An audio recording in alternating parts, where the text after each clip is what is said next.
Boa noite, pessoal. Boa noite a todos.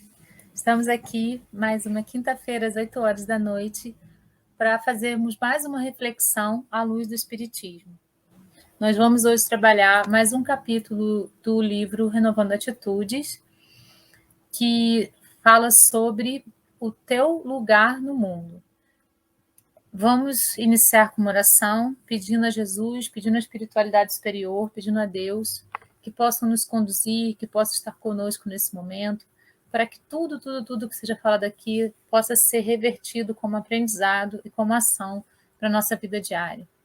Que os espíritos de luz possam estar conosco, abrindo os nossos canais de entendimento, abrindo a nossa percepção, para que tudo que seja dito possa ser algo vital, algo que vai modificar a nossa existência, algo que vai fazer diferença naquilo que nós somos, naquilo que nós buscamos em dentro de nós, naquilo que nós buscamos relembrar, lembrar dentro do nosso eu mais profundo, da partícula de Deus que está em nós. Me coloco agora à disposição da espiritualidade superior para que tudo que seja dito aqui possa ser inspirado por eles. Assim é, que assim seja.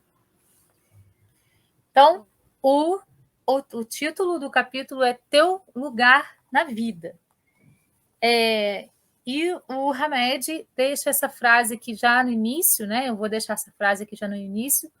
Procura-te em ti mesmo.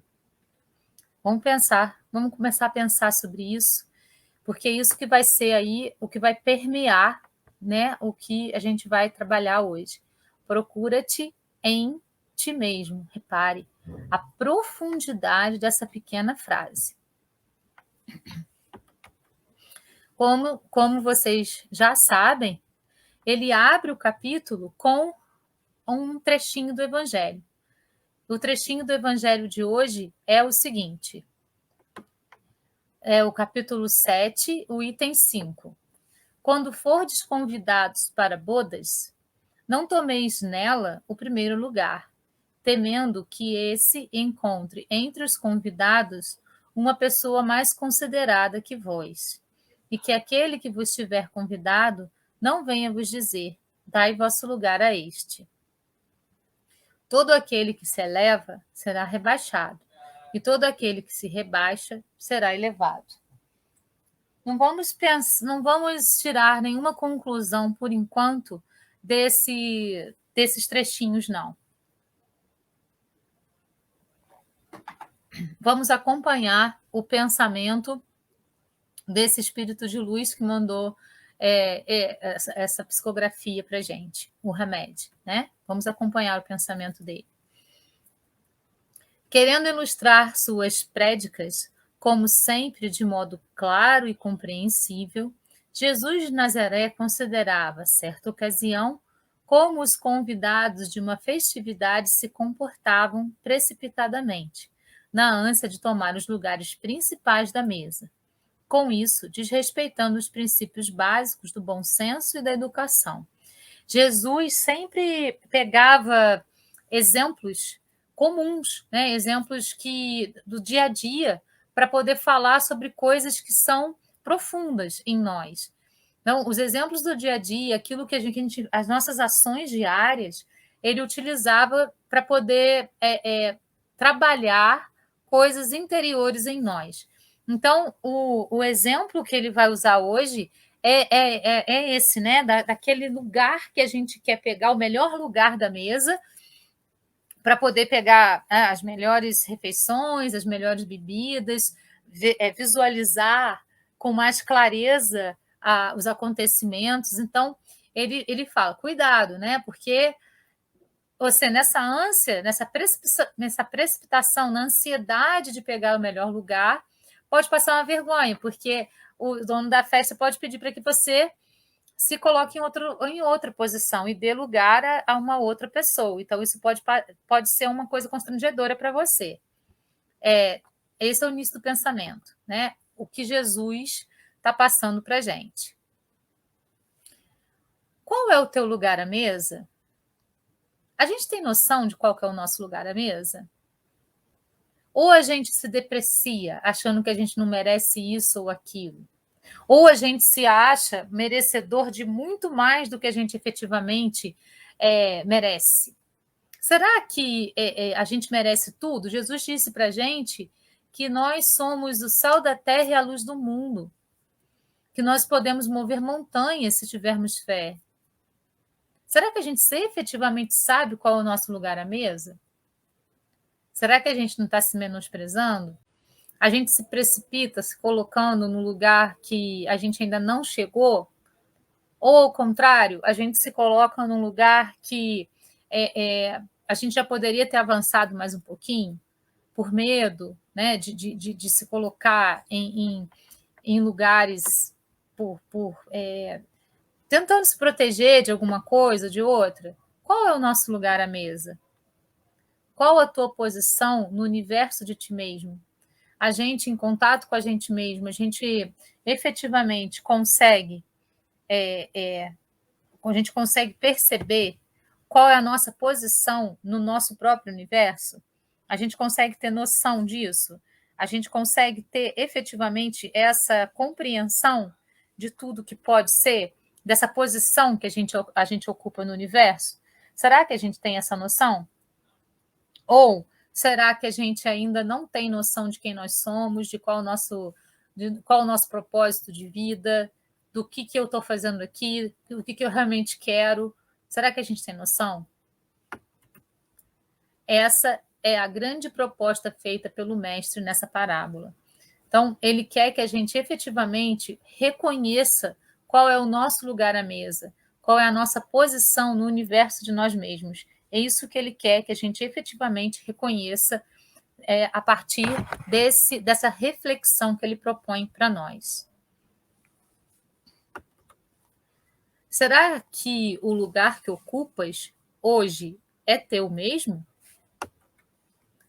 Ou influências externas te levam a direções antagônicas de acordo com o teu modo de pensar e agir? Tens escutado a voz da alma, que é Deus em ti? Ou encarado teus ouvidos, escancarado teus ouvidos às opiniões e conceitos dos outros? O que nós estamos fazendo? Estamos seguindo a nossa intuição? Vamos lembrar? A nossa intuição ela é soprada a nós pela espiritualidade superior. É a espiritualidade superior, os nossos mentores ou nossos anjos da guarda, como você queira chamar, que vão soprar nos nossos ouvidos aquela intuição que é tão importante. A gente está ouvindo a nossa intuição? Ou a gente está achando mais importante seguir aquilo que todo mundo quer que a gente seja?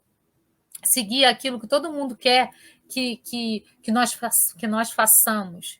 Seguir aquilo que as pessoas consideram correto para se fazer? Nós também consideramos correto? Qual que é a nossa opinião sobre isso? Sobre essas vivências todas? Qual é o lugar que eu ocupo hoje? Esse lugar tem as influências externas contrárias àquilo que eu efetivamente quero? Eu estou ouvindo Deus em mim, a voz da intuição, ou eu estou dando ouvido somente ao que os outros querem que eu faça? O que os outros querem que eu faça satisfaz aquilo que eu sou? São essas as perguntas que esse capítulo vem trazer para a gente. Tão diferente daquilo que a gente imagina quando a gente lê a primeira vez, né, o trechinho do Evangelho. Tão diferente. É a reflexão para olhar para dentro de si próprio, para poder observar, para olhar para dentro e observar quem nós somos, observar qual é o lugar que eu ocupo no meu próprio universo. É o lugar que eu escolhi ou é o lugar que alguém escolheu para mim? Eu compro aquilo que os outros querem de mim e transformo aquilo na minha realidade? Ou eu sou realmente uma pessoa que busca pelas minhas próprias pernas ser aquilo que eu sou, sem vergonha de ser, sem preconceitos contra mim mesma, somente sendo o que eu sou, buscando a cada dia o meu aprimoramento, relembrando quem eu sou, relembrando a minha existência, relembrando o ser divino que eu sou. Se nós somos imagem e semelhança de Deus, nós somos como Deus. e precisamos viver como Deus. Mas nós nos afastamos da nossa essência divina por conta de influências externas que nos moldam de acordo com aquilo que é conveniente para eles, não para nós. É isso que esse capítulo vem trazer para a gente, essas perguntas, para que a gente possa, então, refletir sobre qual é o nosso lugar na nossa vida. Se nós sabemos quem somos no nosso próprio universo, para poder reverberar para o mundo aquilo que nós somos. Nós somos contribuição. Nós estamos no planeta como contribuição.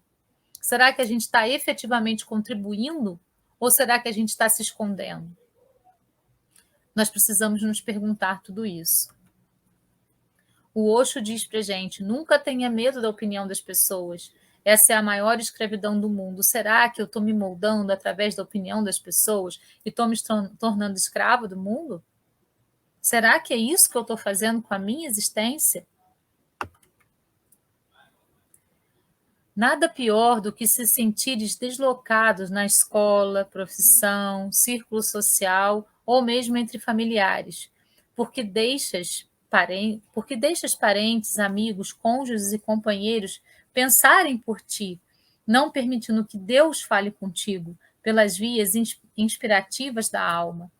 Nós nos deixamos muitas vezes ser conduzidos pelas pessoas que estão ao nosso redor e esquecemos de ouvir a voz de Deus, a voz da intuição que é dada, que é colocada em nós através da espiritualidade superior que nos quer tão bem.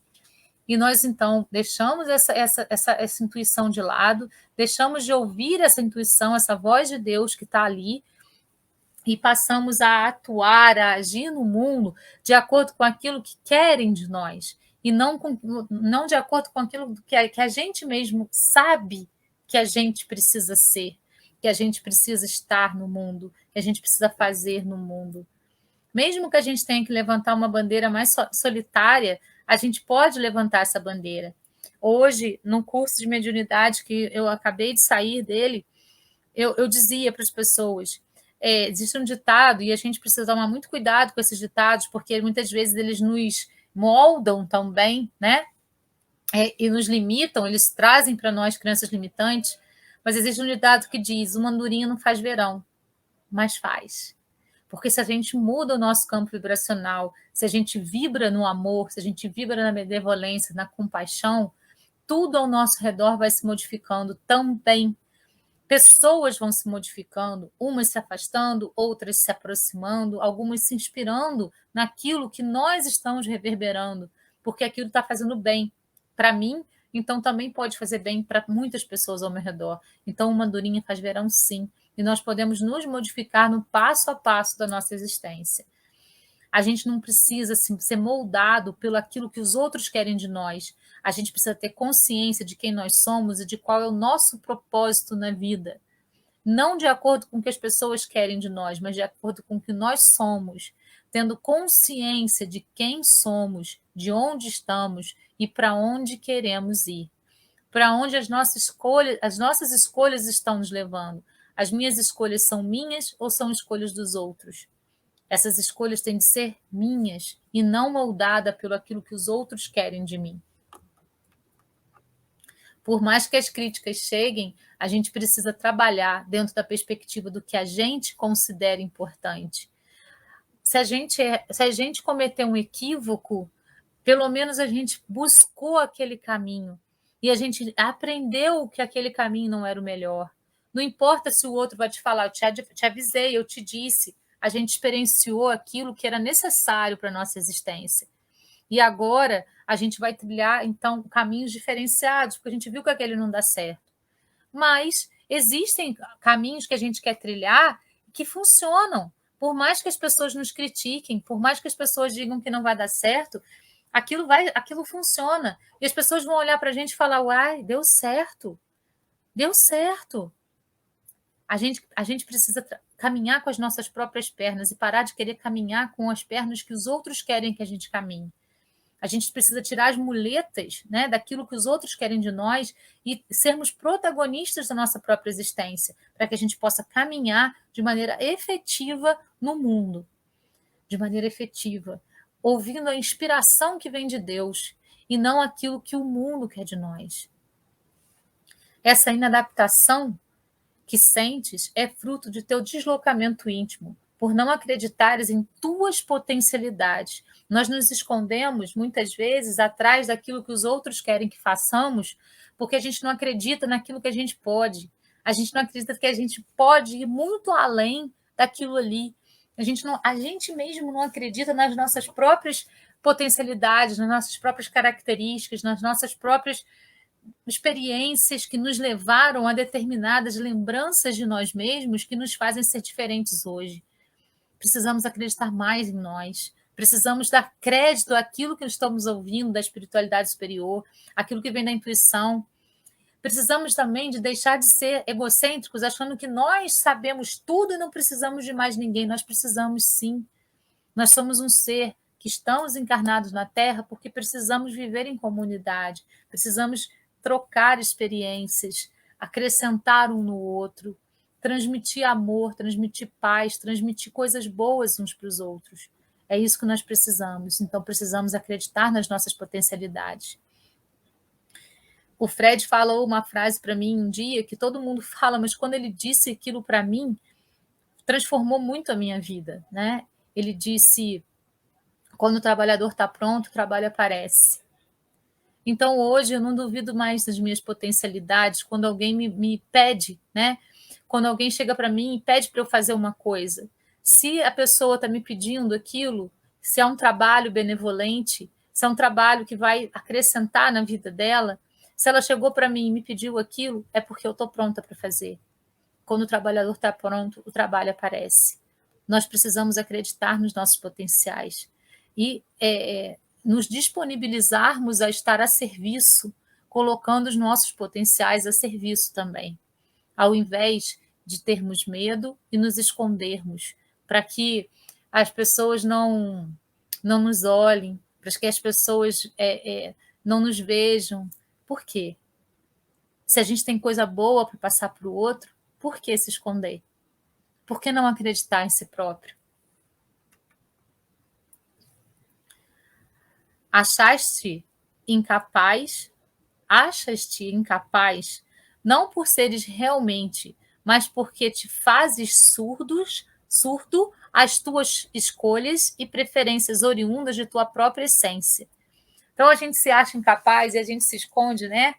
Com medo, porque a gente não acredita que as nossas próprias escolhas são aquelas que vêm da nossa própria essência, são as melhores escolhas. A gente se coloca como um ser incapaz, a gente se coloca como um ser minúsculo. A gente não tem que se colocar no lugar de um ser minúsculo, a gente tem que se colocar no lugar que a gente está. Por isso a pergunta: qual é o teu lugar na vida? Será que a gente não está se depreciando demais? Será que a gente não está se colocando abaixo do que a gente efetivamente é? Somos seres divinos, criações de Deus, feitos à imagem e semelhança dele. Então não podemos ser tão insignificantes, não podemos ser tão incapazes.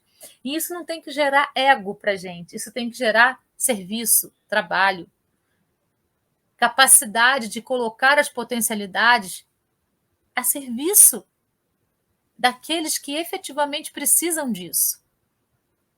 Nós não somos incapazes, não somos insignificantes. Se estamos no mundo, é porque temos o nosso propósito aqui, temos o nosso papel. Então, a gente pode escolher desempenhar o papel ou se esconder. A escolha é sempre nossa. Se permaneceres nesse comportamento volúvel, apontando frequentemente os outros como responsáveis pela tua inadaptação, pela tua inadequação e conflitos, porque não assumes que és uma folha ao vento entre as vontades alheias, te sentirás sempre um solitário, ainda que rodeado por uma multidão.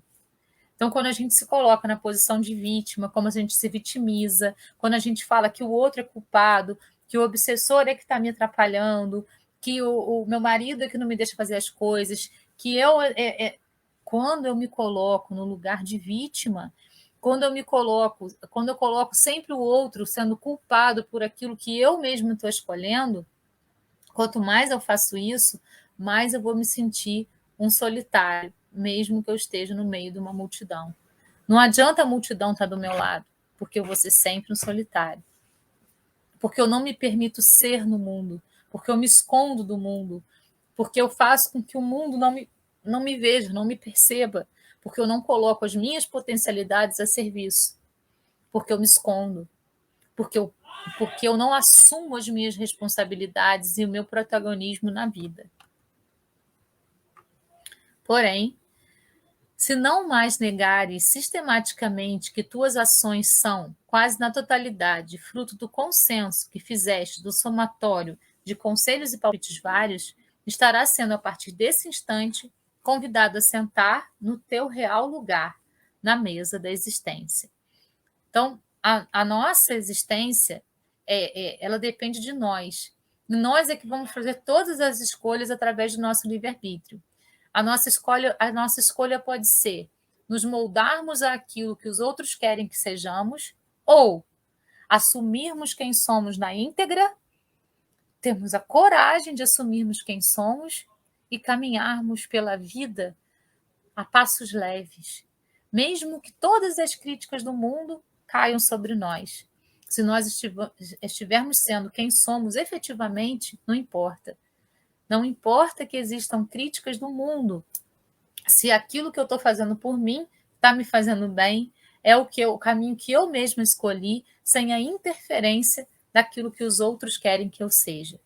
Aí eu vou estar realmente começando a me sentar na mesa da existência. E eu vou estar sendo convidado a sentar nela no meu lugar real, sem querer pegar o lugar de ninguém, sem querer estar no lugar de ninguém, mas estando feliz por estar sentando no meu lugar na mesa da existência.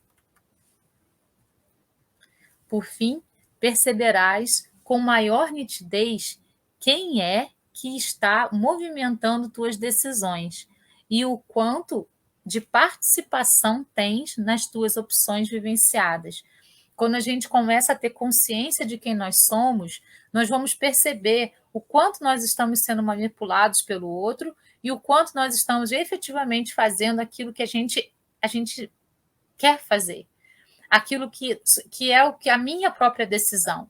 O que foi gerado em mim pelo outro e que eu comprei como verdade para mim, que eu trouxe para a minha vida como verdade, que o outro trouxe para mim e eu aceitei, e o quanto eu estou efetivamente fazendo aquilo que eu quero fazer, aquelas vivências que eu quero estar fazendo na minha vida.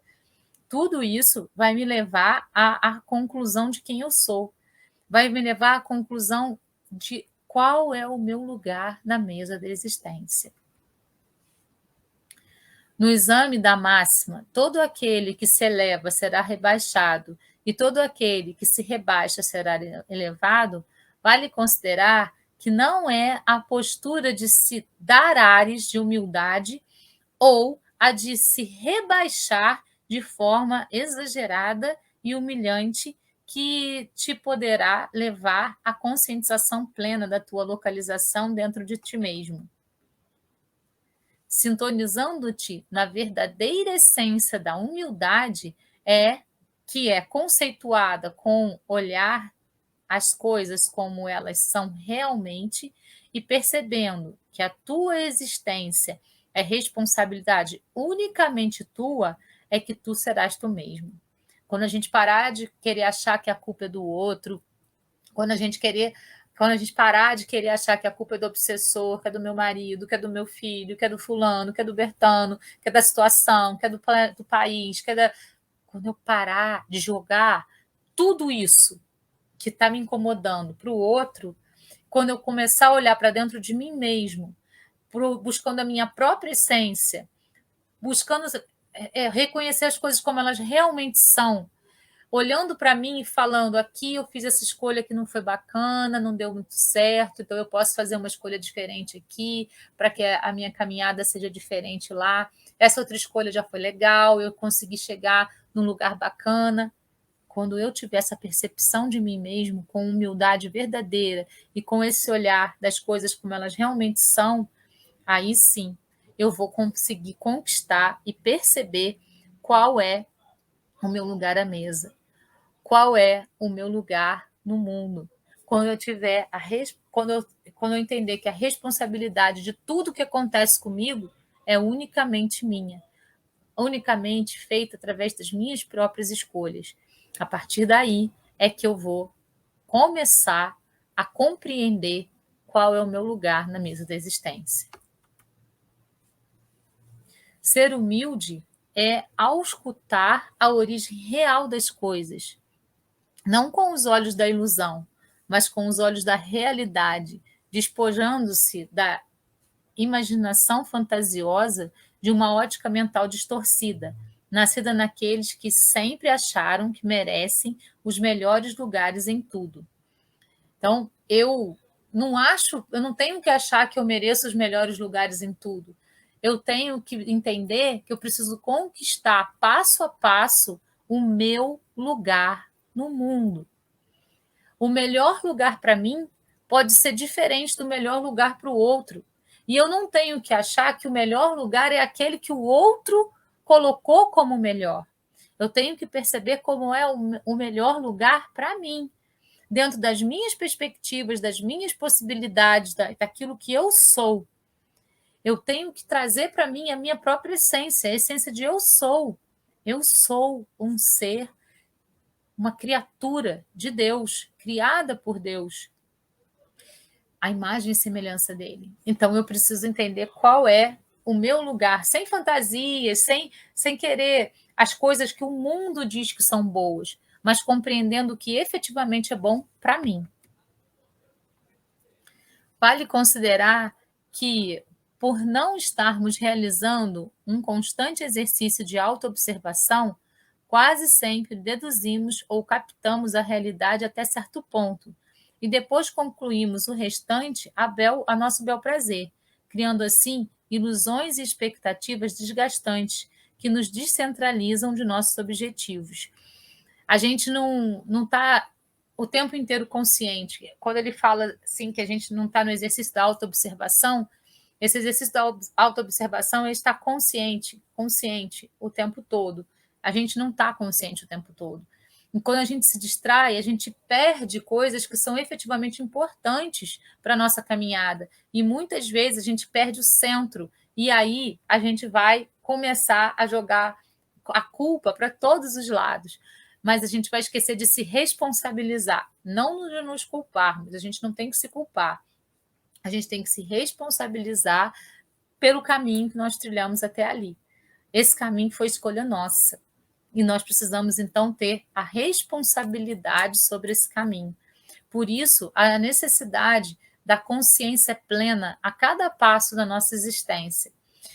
Para que a nossa consciência esteja plena, a gente precisa estar em contato conosco mesmos e com a espiritualidade superior, estando em perpétua oração, em perpétua meditação. É isso que vai fazer com que a gente possa, então, nos conectarmos com a espiritualidade superior, canalizando do fluido cósmico universal aquilo que realmente é importante. E aí a gente vai conseguir encontrar a nossa própria essência dentro do que nós somos, dentro do que eu sou. Eu sou aquilo que Deus me deu de potencialidade para ser, não aquilo que o outro quer que eu seja, mas entendendo o que eu sou e agradecendo por ser daquela forma. A partir desse momento é que a gente vai conseguir caminhar de uma maneira mais assertiva no mundo.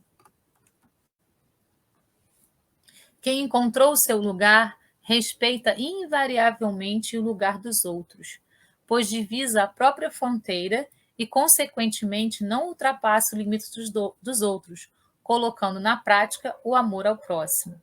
Então, o meu direito vai até onde começa o do outro. Eu tenho o direito de fazer as minhas próprias escolhas. Deus me deu o livre-arbítrio. Se Deus me deu o livre-arbítrio, ninguém tem o poder de tirar o livre-arbítrio de mim. Se o outro fez uma escolha que eu considero que não foi uma boa escolha, eu preciso respeitar a escolha do outro. Se eu faço uma escolha que você não considera que seja uma boa escolha, você precisa respeitar a minha escolha. O meu direito começa o meu direito termina onde começa do outro. Então, se eu sei o meu lugar, eu não vou ultrapassar o seu direito de ser, as suas escolhas. Eu não vou criticar as suas escolhas. Ao contrário, você fez a escolha, ok. No final do caminho, eu vou estar pronto lá para te abraçar, sendo aquela escolha te levando a um lugar de derrota ou a um lugar de glória. Eu vou estar lá no final do caminho, pronto para te abraçar em qualquer uma das consequências que isso leve. Assim, eu respeito o lugar do outro. Eu sei até onde vai o meu lugar e até onde começa o lugar do outro. Eu não ultrapasso o direito do outro, eu não entro na individualidade do outro, podando desse outro a liberdade de ação, a liberdade de ser, a liberdade de estar no mundo da maneira como ele achou mais interessante. E aí eu vou entender realmente o que é o amor ao próximo. Eu vou compreender realmente aquele ensinamento de Jesus. Amai ao próximo como a ti mesmo. Eu me amo, eu sei o que é bom para mim, então eu vou respeitar o outro porque ele sabe o que é bom para ele. Ao invés de apontar um dedo para a pessoa, criticando, acusando, eu aceito quem ela é do jeito que ela é. Por mais que aquela pessoa cometa coisas que eu considere completamente erradas, não importa o que eu considero, não importa o que ela está fazendo de acordo com as escolhas dela. E que seja interessante que sejam escolhas dela e não do mundo, para que ela possa ter, então, o aprendizado, a rememorização daquilo que está dentro dela, para que ela possa, então, viver melhor dali para frente. Para que encontres o teu lugar, é necessário que tenhas uma simplicidade lúcida, e o despojar dos teus enganos e fantasias fará com que encontres a autêntica humildade. Se despojar de todas as fantasias que o mundo quer impregnar em nós como coisas essenciais para a nossa existência. Se despojar de tudo aquilo que nos engana, que nos leva a caminhos equivocados, que fazem com que a gente vá além dos nossos limites. Os nossos limites, a gente não tem que ir além deles. A gente tem de ir trabalhando a partir das perspectivas positivas para que a gente se torne mais capacitado. Mas a gente não tem que se cansar para isso, a gente tem que se superar, é diferente. Ir além dos nossos próprios limites dá a sensação de que você tem que lutar, de que você tem que ficar acabado. Não, você tem que ir superar os seus próprios limites para que isso seja uma coisa natural em você. Tudo em nós precisa ser natural, precisa ser tranquilo, sem enganos e sem fantasias. E aí a gente vai encontrar a autêntica humildade. Para que não tenhas que ceder teu lugar a outro, é indispensável que vejas as coisas como elas são realmente, e que uses o bom senso como ponto de referência para o teu aprimoramento e para a tua percepção da verdade como um todo. Como que a gente consegue alcançar esse patamar? Com muita oração, com muito olhar para dentro, com muito autorreflexão, com muita autoanálise, percebendo os nossos passos a cada dia, com muito estudo. Kardec disse, espíritas, instruí-vos. Através da instrução você encontra a moral. Então, o que ele está querendo falar com isso? Vamos nos instruir, vamos estudar para que a gente possa encontrar cada vez mais aquilo que a gente busca, as respostas para o que a gente busca, porque a resposta, muitas vezes, não está lá no que a gente está estudando, está dentro de nós mesmos e aquilo está aflorando em nós de uma maneira tão clara que aquilo que a gente estudou vai fazer com que a gente relembre a nossa própria essência. Procura-te em ti mesmo, Foi a frase que a gente começou lá. Olha que lindo, procura-te em ti mesmo. É isso que eu acabei de falar, a gente não tem que se procurar no livro. Aquilo que está escrito no livro vai ajudar a gente a rememorar quem nós somos. Procura-te em ti mesmo. Nós somos feitos à imagem e semelhança de Deus. Então, tudo que Deus é, nós somos. Nós somos co-criadores, nós somos criadores da nossa existência, nós somos amor, benevolência, paz, compreensão. Precisamos achar tudo isso dentro de nós mesmos. Procura-te em ti mesmo. As respostas estão todas aqui dentro. Todas. Os livros, os estudos, as análises ajudam a gente a relembrar tudo que está aqui. Já está lá. A gente só precisa relembrar. Eis a possibilidade de sempre achares o lugar que te pertence perante a vida excelsa. Procura-te em ti mesmo. É essa frase que eu quero que reverbere hoje, né, em todos nós. Procura-te em ti mesmo. Algumas reflexões finais para a gente poder encerrar aqui o nosso momento, né, de reflexão de hoje.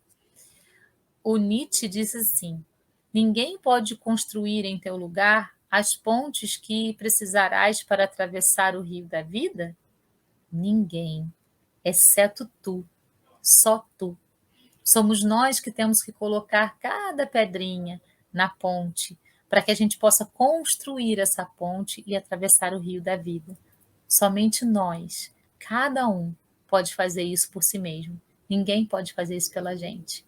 Precisamos ser protagonistas da nossa existência, compreender qual é o nosso lugar à mesa da existência.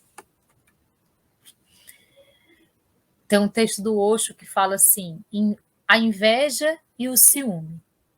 A inveja é a comparação.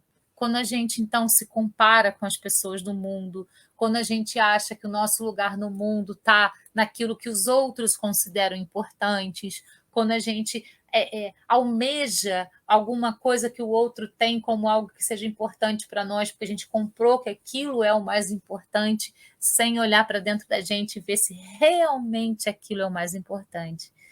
A inveja é comparação. E nós somos ensinados a comparar, fomos condicionados a comparar, a sempre comparar. Se você parar de fazer comparações, a inveja desaparecerá. E a gente vai caminhar mais na nossa própria essência, sem buscar ser o que o outro é, mas sendo exatamente o que nós somos. A comparação é uma atitude extremamente tola, porque cada pessoa é única e incomparável. Nós somos seres únicos e irrepetíveis no mundo. Deus nos criou somente nós, assim como somos. A imagem e semelhança dele, mas com características próprias. Somos seres únicos e irrepetíveis no universo. Somos uma pessoa única e incomparável. Então, quando a gente se compara ao outro, a gente está mimetizando o outro, a gente está imitando o outro, a gente está querendo ser como o outro. Mas nós somos únicos, obras-primas de Deus. Por que a gente quer ser como o outro? Por que a gente se compara ao outro? Por que a gente, ao invés disso, não olha para dentro, se conhece e deixa desabrochar quem nós realmente somos para o mundo? Porque nós somos seres únicos e irrepetíveis. Depois que você entende isso, a inveja desaparece. As pessoas acham que sabem o que é o amor, mas elas não sabem. Esses mal entendidos sobre o amor causam ciúme. Por amor, as pessoas entendem em certo tipo de monopólio, de possessividade, sem compreender um fato simples da vida. No momento em que possui um ser vivo, você o mata. Quando você pega a flor, porque a flor é muito bonita, e arranca ela do galho, naquele momento a flor morreu. Você a possui, mas ela morreu. Assim é com as pessoas. Quando a gente coloca aquela pessoa dentro de uma redoma que só nós podemos alcançar, a gente mata essa pessoa, porque a gente tira dela o direito de ser. O direito de ser. A vida não pode ser possuída. Você não pode agarrá-la com as mãos. Se quiser tê-la, terá de ficar com as mãos abertas. Não se preocupe com o amanhã, o hoje. alguém ama você, faça com que seja um dia de alegria, um dia de celebração. Chico Xavier fala para gente, o amor liberta. O amor que oprime não é amor. O amor liberta. Abre as mãos e deixa ir. Se for de verdade, fica. Fique totalmente no amor hoje, e essa totalidade e esse amor serão suficientes para que quem você ama não se afaste de você. É só ser, é só se permitir ser, é só libertar. A liberdade faz com que aquele que queira ficar, fique. Tem um poema de Camões que fala assim: amor é fogo que arde sem se ver, é ferida que dói e não se sente, é um contentamento descontente, é dor que desatina sem doer. Numa parte do poema ele fala: é o estar-se preso por vontade. Olha que lindo isso! Quando você fica ao lado de alguém por vontade, sem estar amarrado a nada, quando você fica do lado de alguém com liberdade, isso é amor. Amor total. Por isso, precisamos libertar-nos e dar liberdade para sermos inteiros na mesa da existência. Sem inveja, sem querer imitar, sem querer mimetizar o outro. E sem ciúme, sem querer limitar o outro. Precisamos ter as mãos abertas e acreditar e confiar nos sentimentos que efetivamente são verdadeiros. O Osho ainda fala assim para a gente: leva muito tempo para perceber que a felicidade e a infelicidade dependem de você. Porque é muito confortável para o ego achar que os outros estão fazendo você infeliz. O meu céu e o meu inferno, quem constrói sou eu mesmo. E a partir disso, dessa construção do céu e do inferno, é que eu vou ter noção de qual é o meu lugar à mesa. Voltando à última frase desse capítulo: procura-te em ti mesmo. Eis a possibilidade de sempre achares o lugar que te pertence perante a vida excelsa. Vamos guardar essa frase para nós nessa semana. Vamos meditar sobre essa frase nessa semana. Vamos meditar nesta frase nessa semana. Procura-te em ti mesmo. Qual é o meu lugar na mesa? Eu tenho noção disso? Procura-te em ti mesmo. Gratidão a todos que estão aqui hoje, sejam pessoas encarnadas, desencarnadas, espíritas, não espíritas, pessoas do Centro Espírita Francisco de Assis e de outros centros. Gratidão. Gratidão pela companhia, gratidão pela confiança, gratidão por estarem aqui fazendo companhia para mim. Até semana que vem, com mais uma reflexão à luz do Espiritismo. Até lá, Namastê. Beijo no coração de todos.